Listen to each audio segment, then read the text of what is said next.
Hi guys! Nagbabalik na naman kami sa panibagong episode ng In the Right Corner. Kasama pa rin si Kuya Dwayne. The one and only Almira Shield. Yan, lagi talaga akong the one and only, ano? Bakit ilan ba kayo? Ako lang nag-iisa, katangi-tangi. Kakasabi ko lang eh. Oh, yun nga. Inulit ko lang kasi gusto ko mas nararamdaman na ini-emphasize mong one and only ako. Oh, di ba? Diba? Ulitin ko pa. Wag na. Magiging ano na ako, 2 and 0. 2 and 0. 2 in 1. Kape? 2 in 1, kahit 3 in 1 yun. Oo. Kung walang asukal, di 2 in 1. Oy, kasi healthy living ka Oh. na. Ayun. So, na-miss nyo ba kami? Nagbabalik na naman kami sa panibagong usapin ng mga bagay-bagay na baka nakaka-relate sila. And sure, makaka-relate sila dito. Ano ba yung pag-uusapan natin? Ang pag-uusapan natin Senado ba yan? Visit. ay, nakakatakot ka. Next episode, oo. So, para pagpagin muna tong takot na nararamdaman ko, syempre, unang-una sa lahat, gusto ko muna magpasalamat sa mga kapitapitagang walang sawang sumusuporta sa aming mga usapin na labo-labo man, ang linaw pa rin by heart. Yan. Syempre, unang-una pa rin, ang aming PD200W Maono microphone. Ayan. Thank you so much. The number 1 best-selling internet microphone worldwide. Yes, hybrid na po siya. Sa 3-way siya pwedeng i-connect eh. Ikaw mag-explain. Pwede yan sa kung meron kang external na camera, pwede yan. Yes. Pwedeng sa cellphone. Yes. Diba kung gusto mo mag-solo content creation, diretso sa cellphone mo, pwede mo gawin yan. Oo, kung hindi ka yung tipong teki-teki na maraming wire, pero kung ikaw pa rin yung teki-teki na maraming wire, pwede rin siya. Sobrang plug and play, madali siya gamitin. Yes, podcast anywhere. Again, ayan, mas pinalinaw ang usapin, mas pinaganda, mas nakaka-relate tuloy ang lahat. Thank you so much, PD200W Maono Hybrid Ciao. Microphone. Ciao. Yeah. Podcast Thank you everywhere. pala. Ciao. Yeah. Ano ba yung ciao? Goodbye. Pakuta mo? Ay, wag po, siya lang. Siya lang po. Thank you. Ayan, syempre, kasama din ng linaw ay ang aming comfortability na hatid pa rin ng Salem Bed, hari ng tibay. Ayan, maraming salamat po. Hari ng comfort. Yes, ayan. So, eto na nga, may bago nga tayong pag-uusapang topic. Sige, simulan mo. Ano ba 'tong pag-uusapan natin? Wala akong alam eh. Oh, hindi kasi busy-busy ka sa? Senado. Oh, yan. Syempre, ayoko yan. Dahil mapapahamak ako dyan. Mapapahamak ako dahil wala akong masyadong alam. At sa mga panahon ngayon, parang nagbe-blend in na ngayon yung mga taong gitna na lang. Sa buhay na lang makikialam kasi mamaya kung ano naman sabi. Hindi ko nga naintindihan yung blue ribbon. May red ribbon community ba? Mga minority, majority kasi parang ang na-encounter ko lang sa buhay ko nung bata lang ako, yung majority wins. Yan. Hindi, isipin nyo lang palagi, dapat may palabra de honor, no? Ayan na. Bakit ko ba naman kasi inopen up pa yun? Pero eto nga, kuya. Iwas mo. Oo nga eh. Kasi parang nabubuhayan yung mga wavelength mo. Saka walang gaslighting. Ay, ano ba yan? Saka pag ayaw sa'yo, huwag mo ipilit. Ay, ano ba yan? Relasyon na ba? Ito, sige, relasyon na lang. Relasyon na lang pag-usapan natin. Sige. Ay, nako. Pero hindi. Sakto ba? Sakto ba? Sakto Oo, ba? sakto. Sakto para lang wag pag-usapan yung Senado. Inoohan ko na lang. Pero hindi, kuya. Alam mo, nung nag-iisip ako as usual, the very as, mag-iisip kami kung anong pag-uusapan. So, I came along this recent event. Siguro mga few days ago. Tapos sabi ko, ang sarap nitong pag-usapan, no? Kasi nangyayari siya talaga sa tunay na buhay. I saw a video nung Kapinpin Brothers. Ito ba yung sikat to na Content creator sa Facebook. Yes, na yung mga magkakapatid, di ba? Tapos parang may pinakakuya sila, si Gabin. Yan. Parang yung napanood ko lang sa video, yun nga yung in-anxiety siya. Tapos parang ang nagmarka lang sa akin kasi yun yung parang I don't know kung clickbait siya sa definition, pero hindi naman siya clickbait kasi nangyari talaga siya is yung parang may dialogue yung nanay niya na napagod ka kasi anak. Ito ba yung Ito ba yung parang may pa-statement yung magkakapatid? Ito ba yun? Yun actually yun yung napanood ko. Okay. Oo, pero syempre kung ano man yun, hindi yung buhay nila yung pag-uusapan natin. Hindi pero, ba? Hindi. Pero yung parang feeling ko lang kasi parang ang dami-daming makaka-relate niya. Lalo nung somehow, nung nagbasa ko kuya ng comments niya, syempre unang-una, makikita mo doon yung take ng mga tao na nakakapagod kasi parang si Gabin siya yung kuya ng pamilya. Parang pag walang kuya si kuya, walang ate si ate, nakakapagod. So parang ang daming nakaka-relate doon na 'di ba parang minsan hindi ka kasi pwedeng magpahinga dahil pag may pamilyang umaasa sa iyo. So parang yun isa sa comments. Meron din doon naman kuya na parang trigger point masasabi ko is yung sabi nila, oh, ba't siya nalulungkot? Mayaman naman siya. Di ba siya yung, di ba? Siya yung parang main content Siya yung kuya kasi. Parang siya yung pinakasikat dun sa magkakapatid. Parang siya yung nagsimula. Oo, kasi parang nakita ko sila nung nagsisimula sila, maliit pa lang yung bahay nila. Tapos nakita ko nga yung kwarto niya, malapit pa. Parang, yun, parang siyang head. Kumbaga, creator head siya, I don't Parang know. Kong TV sa Parang siya si Kong, parang gano'n. Pero ngayon, marami na sila, malaki na sila, may kampin-pin nga ang tawag dyan, di ba? Tapos tapos yun nga, may nabasa pa ako nung comment, kuya, na, ba't siya nadidepress? Mayaman naman siya. Oo. Interesting. Oo, may mga ganun pa. Meron yung iba naman yung feeling na, yung parang sabi, for the content lang naman yan, ganyan. So, kaya ko in-add yung layer na for the content, it's because I wanna tackle yung mga tao na alam mo yun, baka pwedeng makisimpatya naman tayo. Hindi naman just because, ay, kawawa. Kahit naman hindi ka yung kaawaan sila, at least be kind kasi, I mean yun. So, yun lang yung mga layers na baka pwede nating pag-usapan about it. So, saan natin siya simulan? Sa daldal kong to. Siguro, siguro, ako kasi, hindi ako, narinig ko na siya as a content creator, pero hindi ako yung parang nakasubaybay palagi. So, I think you would share the same na hindi natin alam yung personal story nila. Yeah, I wouldn't know. Pero we would purely siguro based doon sa parang reaction ng mga tao. Syempre parang visually, parang viscerally pag nakita mo parang may nagde-deteriorate as a result of Siguro ako I want to focus on the reaction kasi parang for me it's not for me to parang comment about yung sa personal motivations, personal story nila kasi I personally don't mind. I'm not bothered kung ano man yung mga personal story nila. But more importantly, nung sinabi mo sa akin pag-uusapan natin to, mas nababother ako doon sa overall parang societal sentiment when it comes to mental health. Kasi ako, siguro bigyan kita ng background. No? Kasi ako dati, din ako parang cynical din ako mag-isip when it comes to mental health. Parang for the most part, I feel like pag mayaman ka, nakakaluwag ka, almost to a point wala kang karapatang ma-depress. Oo, nangyayari. Kasi komportable yung buhay mo. You have more reasons to feel good about your situation, yung experiences mo. Unlike, for example, tayo kasi laki tayong mahirap Parang ako ang mindset ko palagi, bakit ganyan sila mag-isip? Kami nga naghahati-hati kami sa isang pakete ng Lucky Me noodles Baka naman.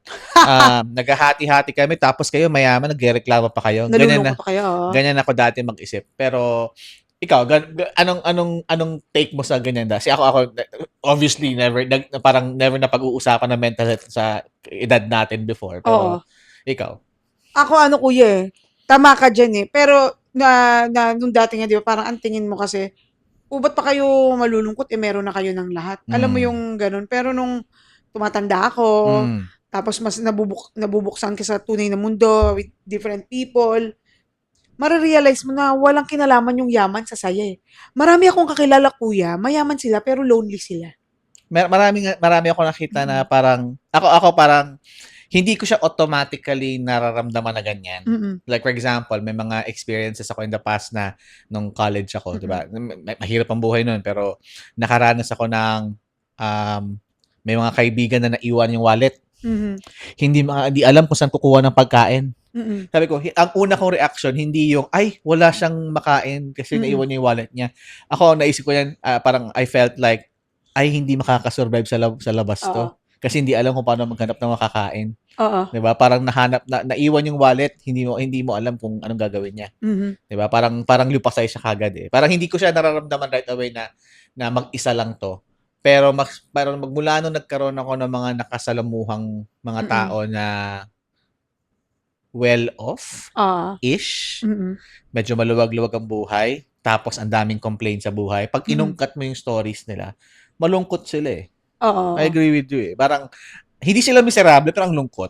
Magkaiba kasi yun Ako dyan sa example na naalala mo, kuya, ang naalala ko dyan is yung money can't buy happiness talaga. I mean, 'Di ba? Maraming reaction for sure magtatapon doon yung parang, "Oh, hindi ka naman mabubuhay pag wala kang pera." Tama naman po, pero doon lang sa example mo kasi naalala ko yung mga kaibigan na lalo nung araw sa Manila, ang dami kong friends na Hmm. medyo meron talaga sila, na dumarating sa time ililibre ka nila magkape kasi na-enjoy nila yung company mo. Alam mo Alam mo yung ba gano'n? alam mo ba makapag-side comment lang 'no, yung mga panlilibre sa'kin nung college, Hmm. dun ko unang natikman ng spam.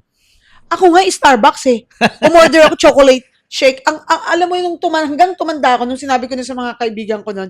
Kaya Java chip lang Yeah. yung lagi kong in-order kasi yun yung lang madaling Hindi, sabihin. Java chip.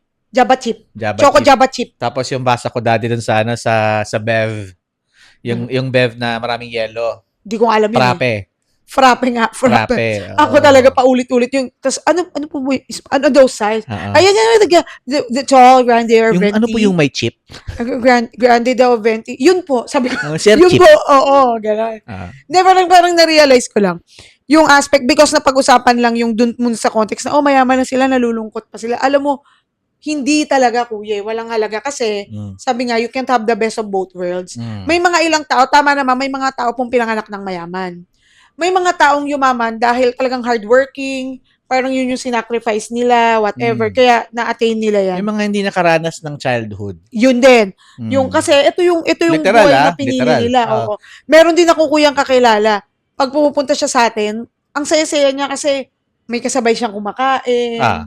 Yung hindi niya kahit sabihin mo na ang ulam lang minsan sa bahay, yung sardinas na hinaluan ng giniling na repolyo, nandito kasi nanay namin, kaya halo-halo, pero ang saya. Alam mo yun? Kaya ako pagka may mga, ako nga, never akong parang up to date dati doon sa mga trend na yung mga trend, pero yung alam mo kung hindi siya trend pero it's more like yung napag-usapan dati yung yung healing your inner child. Nung naunawaan ko yung context ng inner child, nakasimpatya ako agad eh. Kasi parang marami sa atin, especially sa mga Pilipino na sa kultura natin, we have to support others para mapatunayan natin yung worth natin yung worth natin in general.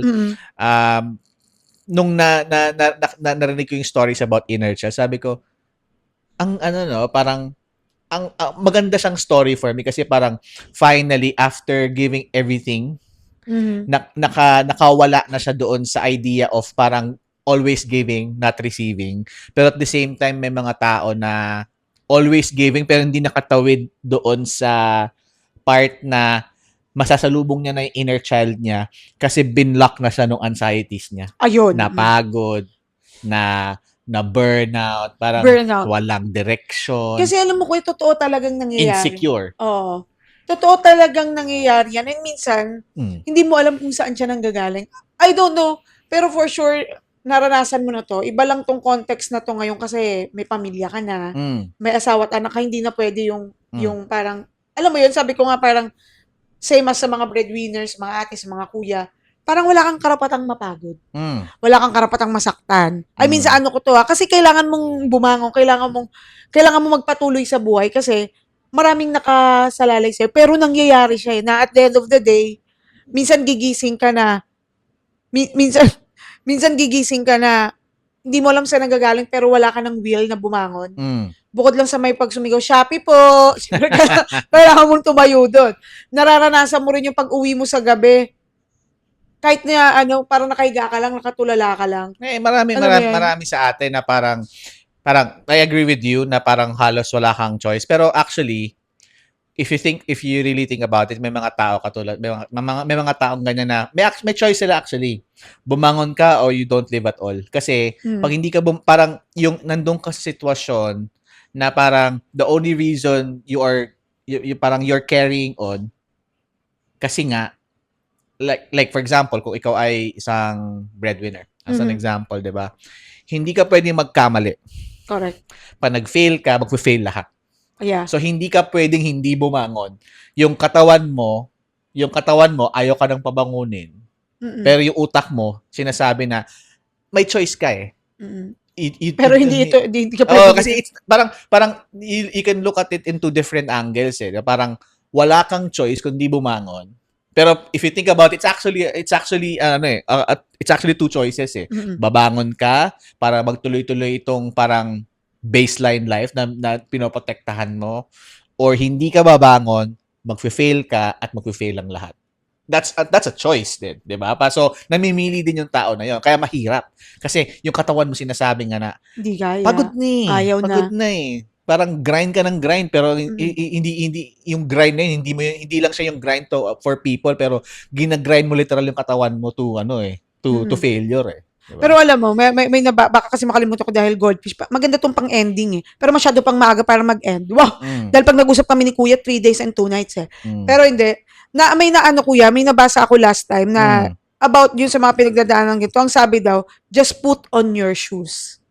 Pag parang feeling mo, yung down ka, hindi mo naman saan nanggagaling, suot mo daw yung sapatos mo kasi may pupuntahan ka, it's either, nakasapatos ka na, mag-walking ka, labas ako, bili akong pandesal sa kanto. Ano lang, parang you start with small moves. Parang gano'n. Sige, sabi ko, ang galing Anong sapatos yun? Ano yung put your shoes on parang case mo sa sarili mong buhay? Ay, araw-araw, kuya, pag may trabaho, pag may pasok, pag may kailangan kang gawin. Kasi minsan, kuya, dumarating pa sa time yung ang dami mong kailangan gawin. Alam mo ring marami kang kailangan gawin, pero hindi mo alam kung saan ka humuhugot ng lakas ng loob at kapal ng mukhang humigalang. Alam mo yun yung hindi kasi hindi mo mapaliwanag sa mga tao, kahit minsan ikaw, kuya, tatanungin mo, shucks, anong ginawa ko sa 5 oras? Sana ginawa ko to. Pero hindi mo rin naman ma-explain, hindi mo magawang bumangon. Minsan, parang naranasan ko yan nun, kuya, ang ginagawa ko, kailangan ko mag-exercise. So, kahit nasa loob ng bahay, pag sinuot ko na yung sapatos ko, wala akong choice kundi mag-jumping jack, whatever. Ngayon, siguro yung put on your shoes na moment ko, kuya, kailangan kong patayin yung humidifier ko. Kasi umiilaw na siya eh. Alam mo, subukan mo pala, bumili ka na yung humidifier, idamay mo ako, bamboo. Pag nakikita ko siya, kuya, na pula na, para akong anxious na shit, sayang nakasaksak siya. Kasi may nabasa nga ako, kuya, na dapat daw pala, yung cellphone mo, i-charge mo sa malayo. Yung tipong, pag matutulog ka na sa gabi, pag antok ka na, kailangan yung phone mo, ilagay mo siya sa malayo. Kasi, di ba, halos lahat, pag bumabangon ka, phone ang una mong hinahanap eh. Kasi kung may nag-message, kung malayo yung phone mo, kailangan mong tumayo, kailangan mong bumangon. Alam mo yun yung mga little steps. Meron din iba ko, napanood ko yung sa boss ko, tsaka sa may kausap siyang isang senator. Naku, nabanggit ko naman yung senator, mag-ano ka naman. Kaya yung boss ko, sabi niya. Sino ba to? Bato. Wala. Pag pag umaga, yung tapik-tapikin mo yung sarili mo, parang yung exercise na gano'n. Kasi talaga, kuya, no? Parang sa panahon na to, given talaga yung ang dami mong inner battles eh. Pero hindi ito kasi yung araw na, oops, hanggang dito ka na lang eh. This is just parang one day of many days na pagdadaanan mo yun. Ako naman, tama ka kasi may mga actually hindi may mga actually in most cases talaga. So sobrang hyper-focused ako. Na nakakalimutan akong kumain. Actually ginagamot ko pa to. Pero sa sobrang hyper-focused ko, hindi ako nakakaramdam ng gutom, hindi ako nauuhaw. So kasi parang tapos bigla magugulat na lang ako na alas 11 na ng gabi. Alas 12 na ng gabi. Hindi pa pala ako kumakain. Bayaan mo na. Paglabas ko na lang ng opisina. Mag-drive-thru na lang ako. Wala na eh. Gutom, nalipasan na ako ng gutom eh. Pero sabi ko, nalipasan ba talaga ako ng gutom o hindi ko naramdaman yung gutom? Siguro pagka-out na talaga, itong tapos na yung araw, doon ko na mararamdaman. Naisip ko, ang daming parang, ang weird ng buhay, no? Parang, ang dami mong gustong ma-achieve. Parang dalawang scenario. No? Marami kang gustong ma-achieve. Hindi, ulitin ko. Sa dalawang scenario, sa 24 hours, pwede kang mamuhay na marami kang ginagawa. Or wala kang ginagawa. Correct. Pero in both scenarios, may 24 hours ka lang. Correct. 'Di ba? So pag marami kang ginagawa, maiisip mo, ang dami ko na nagawa pero parang ang dami ko pang dapat gawin pero ubos na yung oras ko. Pero pag wala ka namang ginagawa at lagpak ka, lumipas lang yung oras, wala pa akong na-achieve. Parang ang hirap, no? Parang tanong mo, sagot mo. Parang kung gusto kong may marami pa akong magawa at hindi ako mapagod, kailangan ko ng maraming oras. Correct. Pero hindi tayo blessed ng 27, 28 hours. 24 hours lang eh. Minus tulog. Minus biyahe. Minus scroll. Minus doom scrolling. Minus panonood ng live. Nagla-live ng mga mahilig sa Pokemon. Uy, ay ako na. Oo, yung mga bebenta na lang ng relos yung gusto ko yung Pokemon si Paring G. Mahilig sa mga. Ah. Hindi, ako alam mo, naisip ko dyan ko yung sinabi mo is yung, tama ka eh, yung minsan pagising mo, medyo meron ka pang down moment, tutulala ka lang. I mean, wala ka. Tapos biglang maalala mo, naku, ang dami ko kailangan gawin. Tapos ma-squeeze. Ako feeling ko kuya, sakit ko yan. Mm. Na dahil minsan may mga bagay na alam ko yung mga kailangan ko. Ang dami kong inner battle, sobrang dami. Yung iba panalo, yung iba tabla. Mm. Mm. Ang dami ko sobrang gawin. Pero meron kasi akong tendency kuya na madali lang naman yun. So parang mas parang mas sinisink in ko yung feelings ko na, ganyan. Tapos pag naalala ko, shucks, ang dami, which is kaya ko pala talaga siyang gawin ng dire-diretso. Mm. Tapos kuya, ang alam mo, hindi ko alam kung maganda to o pangit. Pagkatapos ko magsayang ng ilang oras ng tumulala, tapos trumabaho na natapos, meron pa ako, ay, kailangan ko i-reward ang sarili ko. Dahil nagtrabaho ako, manunod ako ng Netflix, manunod ako ng Mr. Beast, gano'n. So parang feeling ko, na-realize ko lang din talaga, kuya, na yung pag may pinagdadaanan kang, hindi ko kasi alam kung paano mo siya iti-term eh. For sure, may mga ganun ka rin yung mga down moments, yung parang wala kang feeling na, feel mo wala kang gustong gawin, ikaw lang din talaga ang pwedeng, alam mo yun, pwedeng magbuhat sa'yo. Tulad yan, ako may reward system pa ako sa akin. May scheduling ako. Ako yung nakikipag-usap sa sarili ko na hindi kailangan mo, oh my God, ba't di mo pa ito nagawa? Hanapin to sa'yo. Alam mo yung gano'n. Pero, one thing is for sure, totoo talaga yung ganong feeling, yung na-anxious ka on things. Ako, parang I'm gonna come to a point na itatie back ko to doon sa eventual feeling of anxious, anxiety, di ba? Kasi marami sa atin, may it be someone na parang fighting tooth to nail sa buhay, may kaya pero ang daming ginagawa para ma-maintain yung stats, yung ano to? Yung status na yon, or talagang high-performing individual ka lang. One thing in common with them is parang yun nga, babalik ako sa sinabi ko kanina na parang laging kulang ang oras. Kaya pagka laging kulang ang oras, mafe-feel mo palagi na parang, una, ang dami ko pang kailangan gawin, kulang ako ng oras. Pangalawa, ba't parang hindi ko makuha yung gusto ko? Parang ganon. Kasi, lagi mo, parang hindi ka nasa-satisfy. Or parang, either hindi mo nasa-satisfy yung sarili mo because yung output na gusto mo hindi mo nakukuha. Or, dahil hindi mo na-achieve yung gusto mo based sa timeline na gusto mo, naapektuhan yung mga tao sa paligid mo. So, for example, if you feel na parang you could have done this kasi dapat nakabili ka ng ganito para kay X person, kay Y person, kay Z person. Pero dahil kinapos ka sa oras at napagod ka, hindi mo ngayon na-achieve yung mga gusto mong iparamdam sa maraming tao. So, ano una mo na mararamdaman? You feel na nilet down mo yung mga tao na yon. Pero ang reality, wala talaga. Hindi mo talaga kinaya eh. Ganun talaga eh. So, hindi mo sila nilet down. Ikaw yung na-let down kasi kinapos ka sa oras. Napagod ka. Diba? Mabigat yun. Kasi ako, like for example, yung mga episodes ko years and years back, the way kong ina-articulate sa sarili ko yung pinagdadaanan ko is every time I feel na I let people down or feeling ko hindi ko ma-achieve yung gusto ko ma-achieve kasi kapos ako sa oras, kapos ako sa resources, etc., etc., like ko sinasabi sa sarili ko, nagpo-form na naman yung mga monster sa ulo ko. At lahat sila nakikipag-usap, lahat sila nakikipag-away sa akin and saying na, wala ka talaga ma-achieve. Nilet down mo sila, you're such a bad person kasi tamad ka dahil hindi ka nag-exert ng so much effort. But in reality, dugot pawis and then some yung binigay mo. Kaya ka nakakaramdam ng anxiety. Kasi, na-push mo na yung physical limit mo, na-push mo na rin yung mental limit mo. Na-hit mo na yung wall na yon at hindi mo ma-break yung wall na yon. Parang dead end. The moment na, imagine to, tumatakbo ka na mabilis. Sobrang bilis, in-exert mo ng sobrang effort na yon, bumangga ka sa pader, and sa pakiramdam mo, dapat nabutas mo yung pader. Na-disappoint ka. Pero in reality, pader yun eh. Diba? Hindi mo talaga mabubutas yun kasi nandun ka na sa limit mo. Kaya nararamdaman mo siya. Oo, at totoo talaga nangyayari siya.